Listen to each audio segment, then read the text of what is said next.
All right, so now we're just going to talk about basic acid and base properties because we're going to look at acid and base reactions.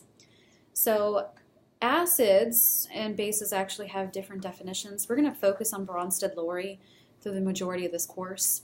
A Bronsted-Lowry acid is a substance that donates an H plus in a solution. And a base is a substance that accepts an H plus in the solution. So whenever you have an acid-base reaction, you have to have an acid, you have to have a base. They go together. So when I look at this reaction right here, I need to decide which of these is an acid and which one is a base. So I'm going to look at this compound, HNO3, and I need to look to see what happens to the H. So I have NO3 right here. So on this side, I have NO3 by itself. It looks like I took off the H there. So if it donates the H, which it does, it's the acid. So that's the acid. Well, if I look at H2O, it has an extra hydrogen here. So it actually accepts the hydrogen, and water actually acts as a base here, which can happen. If water can accept a hydrogen here, it is considered to be a base under Bronsted-Lowry.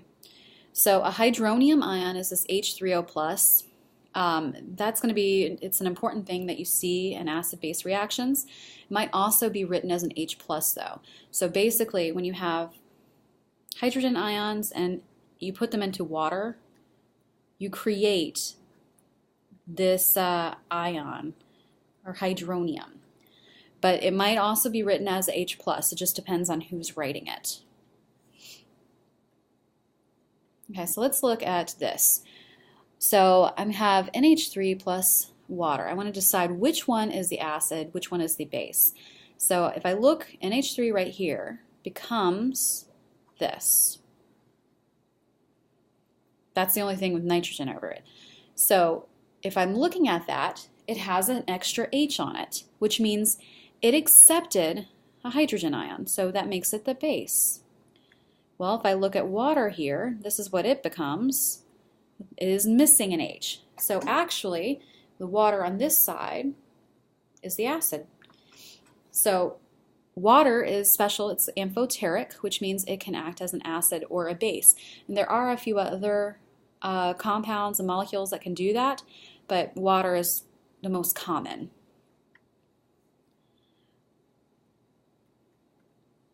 All right, so anytime that we have this acid-base reaction where one thing donates the hydrogen to the other, it actually makes a conjugate of itself.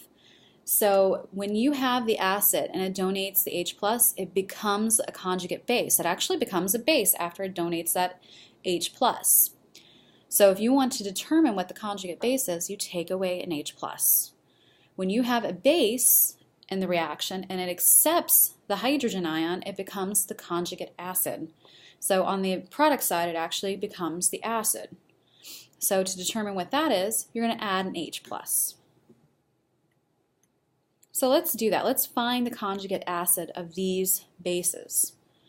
So when we're trying to find the conjugate acid, we're going to add an H plus with a +1 charge. You have to remember that.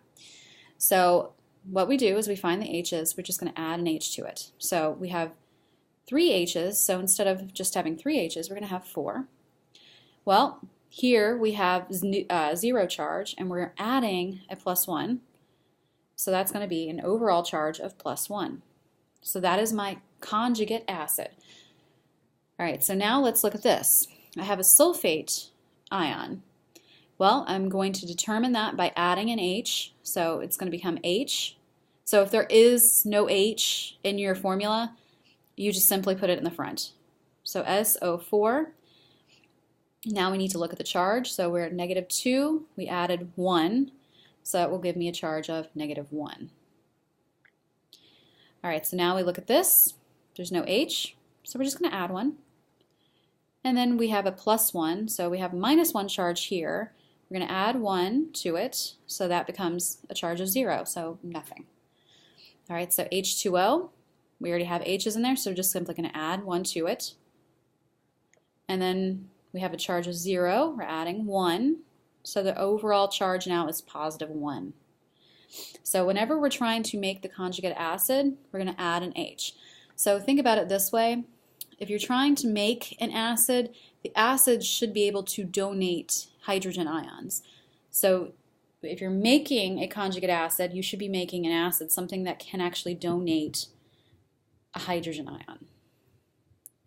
All right, so let's look at conjugate bases here. All right, so conjugate bases. We are going to take away an H+.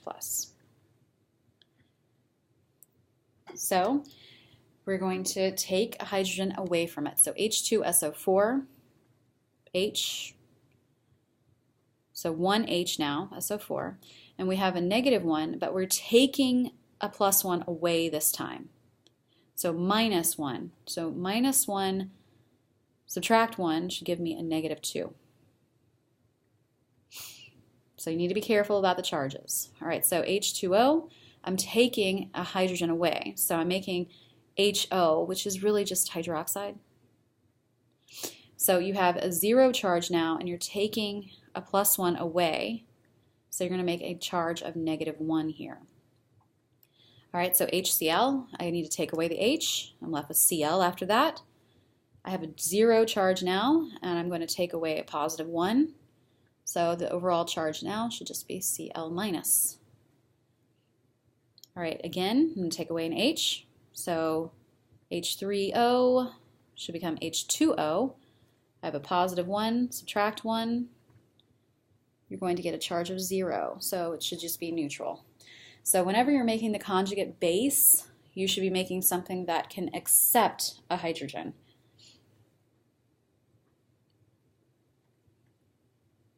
All right, so when we talk about strength of acids and bases, strong acids and bases will completely ionize. So they're going to have a lot of H3O+, so hydronium and hydroxide in the solutions.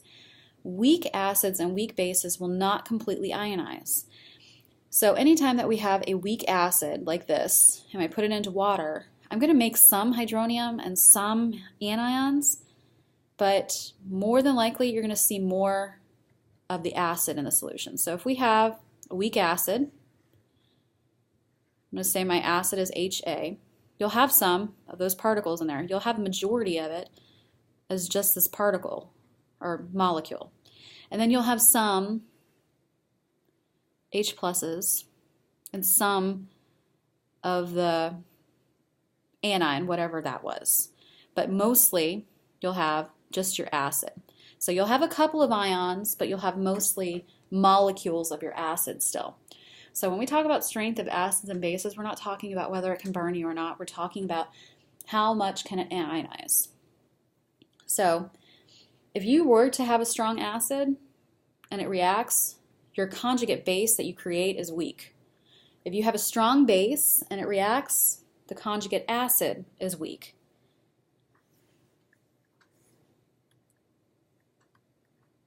All right, so your strong acids are hydrochloric acid, hydrobromic acid, hydroiodic acid, perchloric acid, and nitric acid. Everything else, all the other acids, are going to be weak. So carboxylic acids, something that says like butanoic, propanoic, ethanoic, basically it ends in oic acid, it's a weak acid. So if you know all the strong acids, all the other acids are weak. So acetic acid would be another weak acid because it's not a strong one. Your strong bases are going to be our group 1 and group 2 hydroxides. So like calcium hydroxide, barium hydroxide, those things. And weak bases would be like things like ammonia, amines, which have nitrogen in it, and pyridines, which we're going to talk more about in the acid-base unit. All right, so a neutralization reaction happens when you have an acid and it reacts with a base to form water and some ionic compound, a salt. So let's look at potassium hydroxide and sulfuric acid. So these are aqueous.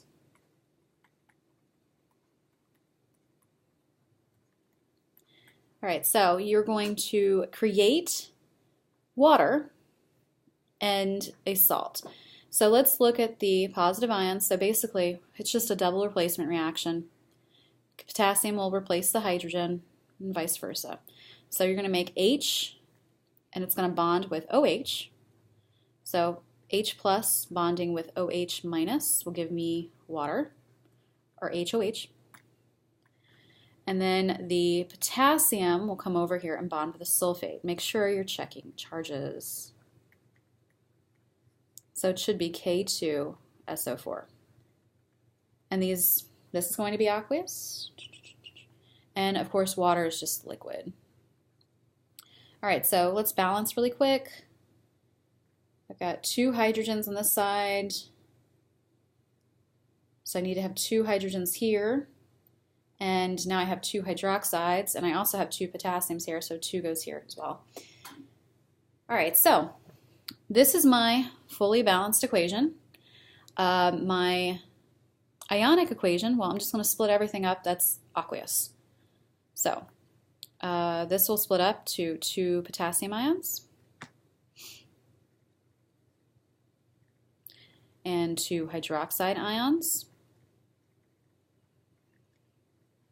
This will split up into 2, there's got a 2 there, hydrogen ions, and a sulfate ion.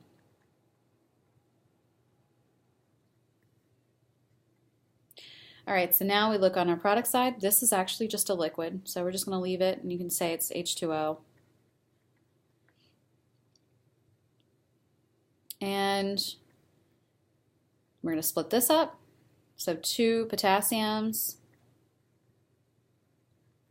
and 1 sulfate. So everything that's on both sides, get rid of it. So potassium is on both sides, cancel it. Then we have sulfate, cancel it. So what you're left with is this, 2 H pluses produces this. These are aqueous. And you make 2 waters. That is your net ionic reaction, and of course you've got 2, 2, and 2 here, which is really just a 1-to-1 ratio. So anytime that we have an acid-base reaction, this is your net reaction.